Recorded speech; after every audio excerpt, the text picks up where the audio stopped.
नमस्कार साथीहरु, technical Sandeep YouTube च्यानलमा हजुरलाई स्वागत छ र म सन्दीप मल्ल।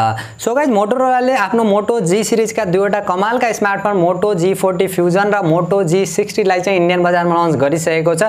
छिटै नै हामीले नेपाली बजारमा पनि देख्न मिल्नेछ। मोटो G60 को भने म नेक्स्ट भिडियोमा कुरा गर्ने छु र आजको भिडियोमा चाहिँ मोटो G40 फ्युजन को बारेमा कुरा गर्दै छु। के फिचर स्पेसिफिकेसन रहेका छन् र हामीले नेपाली बजारमा कहिलेसम्म देख्न सकिनेछ र नेपाली बजारमा चाहिँ यसको प्राइस के कतिसम्म रहने सम्भावना रहेको छ, सम्पूर्ण जानकारी दिनेछु र भिडियो अन्तिमसम्म हेरेर जानकारी लिनु होला। र भिडियो मन परेपछि भिडियोलाई लाइक गरेर तलपट्टि देख्न सक्नुहुन्छ रातो बटन, त्यसलाई थिचेर च्यानल सब्स्क्राइब गरेर साथमा रहेको नोटिफिकेसन बेल आइकनलाई दबाएर अल नोटिफिकेसनलाई पनि अन गर्नु होला, ताकि मैले जति पनि नयाँ भिडियो अपलोड गर्छु सबैभन्दा पहिला नोटिफिकेसन हजुरलाई मिल्नेछ। सो गाइज, मोटो G40 फ्युजन को बारेमा कुरा गर्ने हो भने सबैभन्दा पहिला चाहिँ यसको डिजाइन र बिल्ड क्वालिटीबाट सुरु गरौँ। 6.8 इन्चको full HD plus IPS LCD display देख्न सकिन्छ, जसमा 120 हर्ट्ज को हाई रिफ्रेश रेट देख्न सकिन्छ, जो एकदमै कमालको कुरा पनि रहेको छ। HDR10 को सपोर्ट रहेको छ। 20.5.9 एक्सपेक्ट रेशियोका साथ चाहिँ डिस्प्ले देख्न सकिन्छ र ओभरअल डिजाइन डिस्प्ले र बिल्ड क्वालिटीको बारेमा कुरा गर्ने हो भने पछाडिपट्टि प्लास्टिक फ्रेमले डिजाइन गरेको छ। डिजाइन डिस्प्ले र बिल्ड क्वालिटीमा भने कुनै पनि कमी कमजोरी चाहिँ देख्न मिलेको छैन। प्राइसिङलाई हेर्ने हो भने एकदमै राम्रो रहेको छ। र अपडेटिङ सिस्टमको कुरा गर्ने हो भने एन्ड्रोइड 11 देख्न सकिन्छ, जो स्टक एन्ड्रोइडका साथ जो एकदमै कमालको कुरा पनि रहेको छ।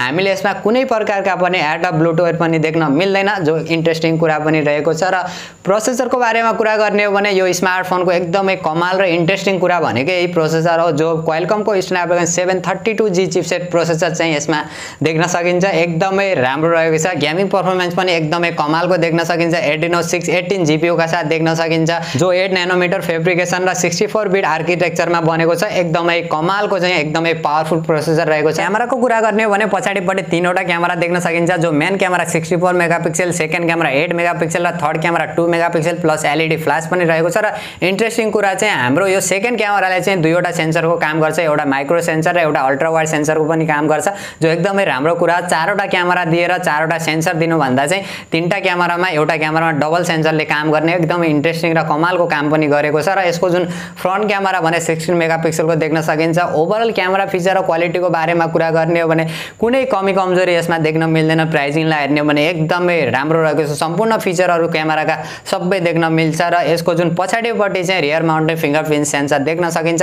यसलाई चाहिँ अलिकति अपग्रेड गरेर या साइड माउन्टेड फिंगरप्रिन्ट सेन्सरसम्म दिएको भए चाहिँ अलिकति राम्रो चाहिँ हुन्थ्यो। पछाडिबाट 30-60 FPS को भिडियो रेकर्ड गर्न सकिन्छ र अगाडिबाट 30 FPS को भिडियो रेकर्ड गर्न सकिन्छ। इन्ट्रेस्टिङ कुरा पनि रहेको छ। र अरु फिचरहरुको कुरा गर्ने हो भने 3.5mm को हेडफोन ज्याक देख्न सकिन्छ, लाउड स्पिकरको सपोर्ट रहेको छ, रियर माउन्टेड फिंगरप्रिन्ट सेन्सर देख्न सकिन्छ। र ब्याट्रीको कुरा गर्ने हो भने 6000 mAh को ब्याट्री देख्न सकिन्छ। 20 वाट को fast charger, USB type C port देख्न सकिन्छ। ब्याट्री ब्याकअप पनि एकदमै राम्रो देख्न सकिन्छ। तर चार्जरलाई भने अलिकति अपग्रेड गरेर 33 वाट को फास्ट चार्जर दिएको भए चाहिँ एकदमै राम्रो हुन्थ्यो, किनभने यो प्राइस सेगमेन्टमा चाहिँ अरु कम्पनीले दिन लागिसकेका छन्। र र्याम र स्टोरेजको बारेमा कुरा गर्ने हो भने LPDDR4X र्याम र UFS 2.1 को स्टोरेज देख्न सकिन्छ। र भेरिएन्टको कुरा गर्ने हो भने चाहिँ दुईवटा भेरिएन्टमा देख्न मिलेको छ, जो 4GB प्लस 64GB र 6GB प्लस 128GB स्टोरेजका साथ। र प्राइसिङको बारेमा कुरा गर्ने हो भने 4GB प्लस 64GB को भने 24 देखि 25000 को बीचमा, र जो 6GB प्लस 128GB को भने 27 देखि 28000 को बीचमा देख्ने सम्भावना चाहिँ रहेको छ। र मोटो G40 फ्युजन को ओभरअल डिजाइन फिचर र स्पेसिफिकेसनलाई हेर्ने हो भने जुन प्राइसमा इन्डियन बजारमा लन्च भएको छ र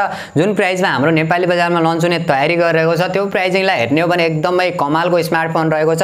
अन्डर 25000 मा हामीले यसको बेस भेरिएन्ट देख्न मिल्नेछ। र यदि त्यही प्राइसमा लन्च भयो भने त्यो प्राइस सेगमेन्टको एकदमै पावरफुल स्मार्टफोन रहेको छ। र Redmi Note 10 भन्दा पनि पावरफुल गेमिङ परफर्मेन्स चाहिँ हामीले यसमा देख्न सकिनेछ। र मेरो पर्सनल ओपिनियनको बारेमा कुरा गर्ने हो भने यदि हजुरहरु 25-26 हजार को बजेटमा चाहिँ एउटा राम्रो स्मार्टफोन हेर्दै हुनुहुन्छ भने चाहिँ मोटो G40 फ्युजनलाई वेट गर्न सक्नुहुन्छ। र हजुरहरु भने मोटो G40 फ्युजनलाई लिएर कति एक्साइटेड हुनुहुन्छ र नेपाली बजारमा चाहिँ के कति प्राइससम्म चाहिँ देख्न मिल्छ जस्तो चाहिँ हजुरहरुलाई लागिरहेको छ, कमेन्ट गर्न सक्नुहुन्छ। र भिडियो मन परे भिडियोलाई लाइक अनि शेयर गर्नु होला। र अहिलेसम्म पनि टेक्निकल सन्दीप युट्युब च्यानललाई सब्स्क्राइब गर्न बिर्सिनु भएको छ भने तलपट्टि देख्न सक्नुहुन्छ रातो बटन, त्यसलाई थिचेर च्यानल सब्स्क्राइब गर्नु होला। र साथमा रहेको नोटिफिकेसन बेल आइकनलाई दबाएर अल नोटिफिकेसनलाई पनि अन गर्नु होला, ताकि म जति पनि नयाँ भिडियो अपलोड गर्छु सबैभन्दा पहिला नोटिफिकेसन हजुरलाई मिल्नेछ।